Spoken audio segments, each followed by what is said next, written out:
Salat satu ke salat yang lainnya, Jumat ke Jumat, Ramadan ke Ramadan, akan otomatis menjadi kafarat dari dosa-dosa kecil yang pernah terjadi di antaranya. Dengan mengerjakan salat benar, ikhlas, dosa-dosa kecil digugurkan. Dengan istighfar, mengevaluasi diri, ditambahkan setelah selesai salat, pagi-pagi dalam Jumat, kita istighfar sampai dengan sebutkan 3 kali sampai sadar. Bukan hanya 3 kalinya, sampai punya kesadaran bahwa itu salah, sampai punya kesadaran bahwa itu keliru, sampai punya kesadaran untuk memperbaiki kesalahan-kesalahan itu. Saat itulah kita mengatakan alladzi la ilaha illa huwal hayyul qayyum. Sampai kita mampu menetapkan ada Allah yang mengawasi kita, ada Allah yang kita tuhankan, ada Allah yang selalu hayyun la yamut. Orang-orang yang rajin istighfar, rajin mengevaluasi diri, rajin memohon ampunan menjelang fajar, maka Allah setarakan seperti halnya orang-orang yang infak, orang-orang yang sabar, orang-orang yang khusyuk, dan orang-orang yang senantiasa dekat dengan Allah Subhanahu wa ta'ala. Ada lagi yang memahami bahwa amalan-amalan itu menghadirkan kemuliaan-kemuliaan. Rajin istighfar juga berpotensi menambah kepercayaan Allah untuk memberikan titipan harta kepada kita. Orang-orang yang istighfarnya bagus akan berdampak pada salatnya pun bagus. Salatnya baik. Bila salatnya sudah baik, doanya terkabul. Bila salatnya sudah baik, pribadinya jadi baik. Maka istighfar ini agung nilainya. Mengampuni dosa, mendatangkan harta dari sisi yang tidak kita duga, dan merubah pribadi kita menjadi orang baik, serta mempengaruhi setiap ibadah kita berubah kualitasnya menjadi lebih baik. Man qala dubura kulli salatin astaghfirullah alladzi la ilaha illa huwal hayyul qayyum wa atubu ilaihi ghufira lahu wa in kana farran minaz zahfi. Nabi sallallahu alaihi wasallam pernah bersabda, siapa yang mampu berdoa dengan mengucapkan di setiap selesai salat astaghfirullah alladzi la ilaha illa huwal hayyul qayyum wa atubu ilaihi, saya mohon ampun kepada Allah, Allah satu-satunya Tuhan yang saya pertuhankan, yang selalu hidup, yang selalu menegakkan perhatian dan aturannya. Saya bertobat kepada Allah atas segala dosa yang pernah saya kerjakan. Maka Nabi memberikan komentar, ghufira lahu, maka Allah berkenan mengampuni dosa-dosanya, wa in kana farran minaz zahfi, walaupun ia pernah melakukan satu dosa besar seperti melarikan diri dari medan juang. Hadirin, Al-Imam An-Nawawi rahimahullahu ta'ala memasukkan pula hadis ini, riwayat ini pada bagian zikir beliau khususnya di pagi hari, kemudian menyambungkan satu riwayat yang menempatkan paginya khusus di hari Jumat, sehingga beliau memasukkan pada zikir pagi di hari Jumat, dan riwayatnya dengan mengatakan man qala fi kulli sabihati al-jumu'ati, siapa yang membacakan hadis ini, doa ini, riwayat ini setiap pagi di hari Jumat, setiap Jumat, dengan kalimat yang sama astaghfirullah alladzi la ilaha illa huwal hayyul qayyum wa atubu ilaihi thalathan, dibacakan selama 3 kali, dibacakan sebanyak 3 kali.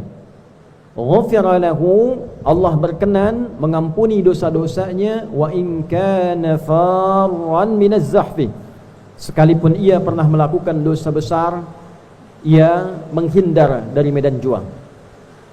Hadirin, ada analisis yang cukup menarik dari kalimat yang diungkapkan ini.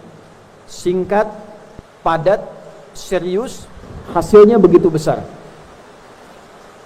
Kalimat ini bukan sekedar doa yang saat dimunculkan seakan-akan seseorang bebas melakukan kesalahan, mudah melakukan dosa bahkan yang besar, lalu tinggal mengucapkan kalimat ini dan selesai. Ada pemahaman dalam setiap teks hadis yang disampaikan, ada pengertian dari setiap apa yang diajarkan oleh Nabi sallallahu alaihi wasallam, dan di titik itulah kita membutuhkan sanad untuk mengetahui itu semuanya. Kalimat astaghfirullah yang diucapkan setelah selesai salat ataupun juga setiap Jumat di akhir pekan memberikan kesan korektif dan evaluatif kepada setiap kita selaku hamba Allah Subhanahu wa taala. Koreksi dan evaluasi, mengoreksi hal-hal yang tidak tepat yang pernah kita kerjakan, mengevaluasi kinerja amal soleh kita yang mungkin belum banyak dikumpulkan, termasuk setelah menunaikan solat. Mengapa zikir pertama yang diungkapkan kalimat istighfar? Sebagian ulama mengatakan boleh jadi seharusnya hamba yang solat itu menunaikan solat dalam keadaan khusyuk, dia abai dengan sifat khusyuk itu. Ada yang baru takbir sudah ingat dengan pekerjaan, ada yang baru takbir sudah ingat dengan WA, ada yang baru takbir teringat dengan utang, ada yang baru takbir teringat dengan jalinan pertemanan. Dari mulai takbir sampai dengan salam ditutup yang terakhir, barangkali di bawah standar kekhusyuan, di bawah 50%, dia bisa fokus beribadah pada Allah Subhanahu wa taala.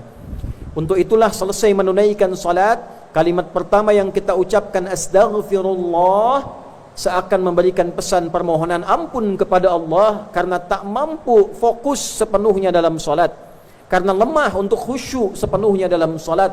Yang dengan kalimat itulah Allah berkenan mengampuni dan menutupi kekurangan-kekurangan yang terjadi saat solat itu. Pun demikian, antara solat satu ke solat yang lainnya, diucapkan astaghfirullah bukan sekedar diungkapkan di lisan, tapi sekaligus mengingat dalam fikiran, meresapkan dalam hati apa kesalahan yang pernah diperbuat itu, dosa apa yang pernah dikerjakan itu, dari ujung kepala sampai ujung kaki, mata yang salah melihat, telinga yang salah mendengar, lisan yang salah bicara, sampai dengan kaki yang keliru dalam melangkah.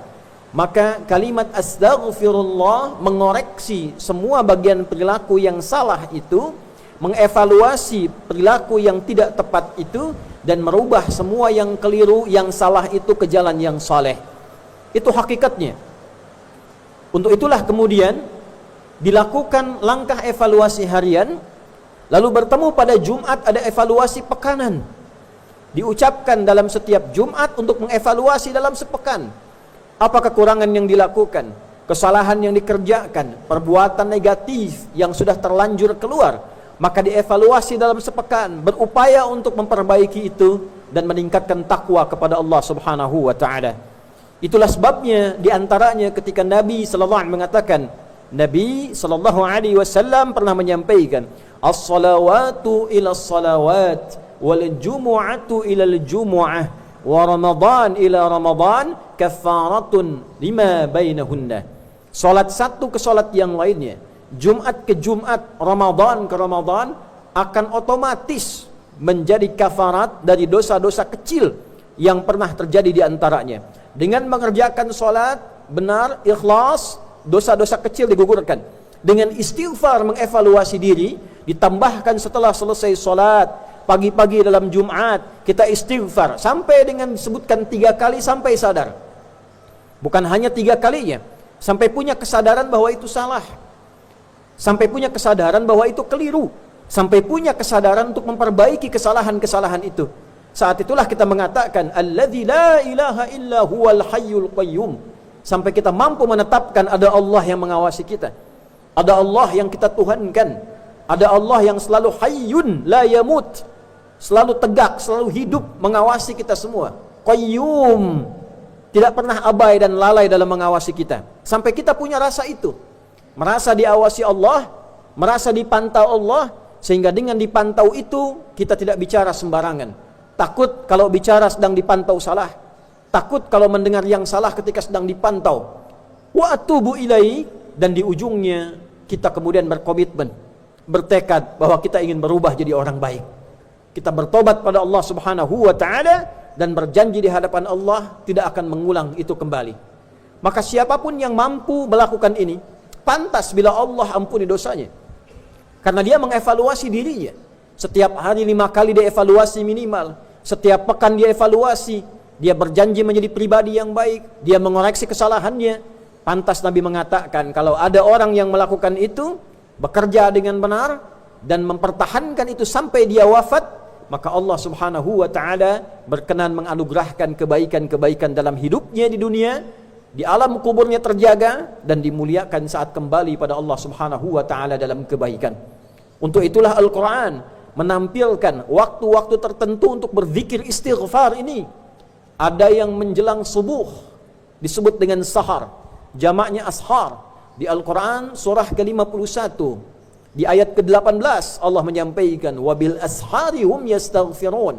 Ada orang-orang yang punya zikir khusus, orang-orang calon penghuni taman surga. Setiap kali akan datang subuh setelah tahajud, dia beristighfar kepada Allah subhanahu wa ta'ala. Astaghfirullah, astaghfirullah, astaghfirullah. Dan di antara zikir yang disebutkan pengampunan dosa tadi, astaghfirullah alladzi la ilaha illa huwal hayyul qayyum wa atubu ilaih. Dia sebutkan sampai 3 kali hingga terasa pada jiwanya. Orang-orang yang mampu mengamalkan itu diisyaratkan dalam surah Ali Imran setara dengan orang-orang yang berinfak, setara dengan orang-orang yang sabar, setara dengan orang-orang yang berbuat baik. As-sabirina was-sadiqina wal-qanitina wal-muthiqina wal-mustaghfirina bil ashar.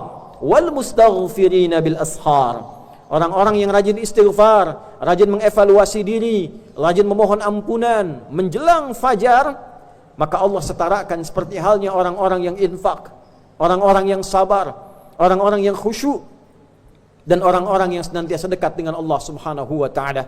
Ada lagi yang memahami bahwa amalan-amalan itu menghadirkan kemuliaan-kemuliaan. Rajin istighfar juga berpotensi menambah kepercayaan Allah untuk memberikan titipan harta kepada kita. Ditemukan keterangan itu di Quran surat Nuh misalnya. Di ayat ke-10 itu dengan kalimat istighfar. Faqultu astaghfiru rabbakum innahu kana ghaffara yursilis samaa'a 'alaikum midrara wa yumdidkum bi amwal. Aku katakan, kata Nabi Nuh alaihissalam pada umatku, ayo istighfar kepada Rabbmu. Sungguh Allah itu maha menerima istighfar, maha menerima taubat, maha mengampuni dosa sebesar apapun. Kalau itu sudah diberikan, maka anugerah diturunkan. Air hujan dibuka. Hujannya bukan musibah dalam arti yang buruk. Hujannya turun dengan rahmat. Hujannya kebaikan. Hujannya menghilangkan, meringankan panas, menghilangkan penat, menghilangkan debu-debu yang menghadang. Wa yumdibkum bi amwal. Setelah itu Allah tambahkan harta benda supaya kita bisa ibadah dengan harta itu. Itulah sebabnya kenapa di Ali Imran disetarakan dengan munfiqin. Ketika hartanya datang, maka orang rajin istighfar, gemar berinfak. Bukan sekedar tambah harta, tambah mewah, tambah foya-foya, tidak. Pelaku istighfar, ahli istighfar, ketika dititipkan harta, dia gemar berinfak. Istighfar pengaruh kepada kekhusyuan. Wal qanitin, qanitun itu adalah sifat bagi orang-orang yang khusyuk dalam salat di antaranya. Al-Baqarah ayat 238. Hafizu 'alas salawati was salatil wusta wa qumu lillahi qanitin. Orang-orang yang istighfarnya bagus akan berdampak pada salatnya pun bagus. Salatnya baik. Bila salatnya sudah baik, doanya terkabul. Bila salatnya sudah baik, pribadinya jadi baik, maka istighfar ini agung nilainya. Mengampuni dosa, mendatangkan harta dari sisi yang tidak kita duga, dan merubah pribadi kita menjadi orang baik, serta mempengaruhi setiap ibadah kita berubah kualitasnya menjadi lebih baik. Itu diantara riwayat, walaupun singkat, padat, tapi bermanfaat. Dan dengan iman kita bisa mendapatkan itu. Berzikirlah dengan menggunakan iman, terimalah riwayat ini dengan menggunakan iman, lakukan dengan menggunakan iman, dan dengan iman itulah kemudian kita dihisab, dan dengan iman itulah kita hidup, dan dengan iman itulah kita dimuliakan oleh Allah subhanahu wa ta'ala di dunia dan di akhirat. Semoga khutbah yang singkat ini bisa menjadi pedoman berkehidupan yang padat untuk kita dan menggugah kita untuk berevaluasi diri. Sungguh pada akhirnya seluruh aktivitas kita di dunia ini akan berakhir, selesai. Tapi yang belum selesai adalah pertanggungjawaban amalan kita. Apakah dinilai saleh ataukah dinilai salah? Jika sampai Jumat ini kita merasa masih banyak amal salah yang kita koleksi, sedikit amal soleh yang kita kumpulkan, dan kita berharap rahmat Allah, setidaknya manfaatkanlah Jumat ini untuk berintrospeksi, mengevaluasi diri, setidaknya menggunakan kalimat istighfar yang tadi diajarkan oleh Nabi SAW. Semoga dengan itu mengantarkan kita pada lembaran hidup yang lebih baik, dan juga menyampaikan kita pada akhir kehidupan husnul khatimah. Barakallahu li wa lakum fil Qur'anil azim, wa nafa'ni wa iyyakum bima fihi minal ayati wa dzikril hakim, wa taqabbala minni wa minkum tilawatahu innahu huwas sami'ul alim. Ud'ullaha yastajib lana wa lakum jami'an. Hadirin, pada khutbah yang kedua ini mari kita tutup dengan berdoa kepada Allah Subhanahu wa taala.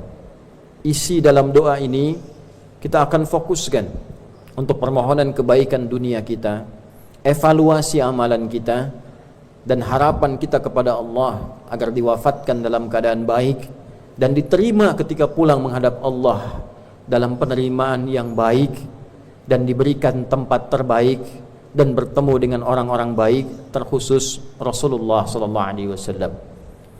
Qala ta'ala, inna allaha wa malaikatahu yusalluna 'alan nabi ya ayyuhalladzina amanu sallu 'alaihi wa sallimu taslima.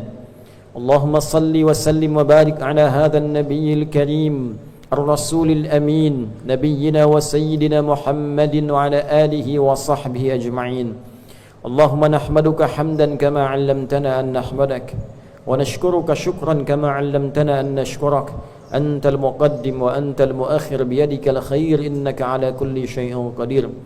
نستغفرك اللهم يا الله الذي لا إله إلا أنت سبحانك إنا كنا من الظالمين ونتوب إليك. ربنا لا تدع لنا في مقامنا هذا ذنبا إلا غفرته. Ya Allah, jika ada hambamu yang menunaikan Jumat saat ini, di tempat ini khususnya datang membawa dosa seberat sebesar apapun, maka mohon ampuni seluruh dosa-dosa kami ya Allah. Wala hamman illa farajtah, jika ada yang datang membawa kegelisahan, mohon tenangkan hatinya. Wala asiran illa yasartah, jika ada yang datang membawa kesulitan, mohon ringankan dan hilangkan kesulitan hidupnya. Wala maridan illa syafaitah, jika ada yang hadir saat ini engkau uji dengan penyakit, mohon angkat dan sembuhkan penyakitnya.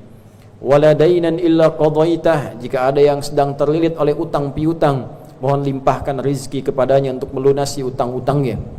Allahumma ya arhamar rahimin, ij'al jam'ana hadza jam'an marhuma wa tafarruqana min ba'dihi tafarruqan ma'suma. Jadikan pertemuan kami di Jumat ini menghimpun kebaikan dan kekeluargaan di antara kami, dan bila pun kami mesti berpisah, jadikan perpisahan kami mempertemukan kami dalam pertemuan yang lebih baik dibandingkan dengan hari ini. Allahumma ij'al baqiyata hayatina hayatan thayyibah wa akhira wafatina husnal khatimah. Ya Allah, jadikan lembaran baru kehidupan kami lebih baik dibandingkan hari-hari sebelum yang telah kami lalui. Dan bila pun kami mesti kembali kepadamu kapanpun waktunya, wafatkan kami dalam keadaan husnul khatimah. Tawaffana muslimin biqauli la ilaha illallah Muhammadur Rasulullah. Wafatkan kami dengan kemampuan di lisan kami untuk mengucap kalimat la ilaha illallah Muhammadur Rasulullah. Wa ajib kalimatana biqaulika ya ayyatuhan nafsul mutmainnah irji'i ila rabbiki radiyatan mardiyah fadkhuli fi ibadi wadkhuli jannati. Ya Allah, maka jawab kalimat kami dengan panggilanmu yang indah. Hei jiwa-jiwa yang tenang, cepat pulang kepadaku. Aku ridha dengan seluruh amalmu, engkau pun akan ridha dengan pemberianku. Masuk dalam golongan hambaku, aku siapkan surga untukmu. Allahumma ij'al nahnu ya Allah, Allahumma ij'alna nahnu ya Allah habibi Sayyidina Muhammad sallallahu alaihi wasallam. Ya Allah, jadikanlah kami di antara umat-umat Nabi yang sangat mencintai dan menghadirkan cinta kepada Rasulullah sallallahu alaihi wasallam. Wahfadna wahfad biladana Indonesia, waj'al biladana baldatan thayyibatan wa anta tardaha. Ya Allah, Mohon jaga kami ya Allah agar istiqamah dalam kebaikan, dan mohon jaga negeri kami Indonesia, dan jadikan Indonesia negeri yang penuh dengan rahmat darimu, dan Engkau jaga dari berbagai macam penyimpangan. Wahdi umara'aha liyahtadu ilaika wa liyakhaffifu hisabahum yaumal qiyamah. Dan mohon berikan hidayah ya Allah, berikan hidayah kepada para pemimpin kami di level atas sampai yang rendah, agar berpegang teguh ya Allah pada nilai ketakwaan kepadamu demi meringankan hisab mereka di akhirat kelak. Wahfad ulama'ana waj'alhum mukhlashina lakad-din. Ya Allah, dan jaga para ulama kami dengan kesehatan, keikhlasan, ketakwaan dalam menyampaikan risalah dakwah mereka. Allahumma barik hadhil madrasah akhyar wa ma'had mira ya arhamar rahimin wa man fiha wa muassisihi wa mu'tamirih. Ya Allah, berkahi madrasah akhyar ini, ma'had mira, dan seluruh yang mendirikan, seluruh yang menjaga, menghidupkan, dan ikhlaskan kami untuk mendapatkan ridhamu ya arhamar rahimin. Allahumma unsur ikhwatana fi Palestin, Allahumma unsur ikhwatana fi Palestin, waj'al ahya'ahum mujahidina fi sabilik wa mautahum syuhada wa alhiqna ma'ahum fi rahmatika ya arhamar rahimin. Ya Allah, anugerahkan pertolongan terbaikmu pada saudara-saudari kami di Palestina.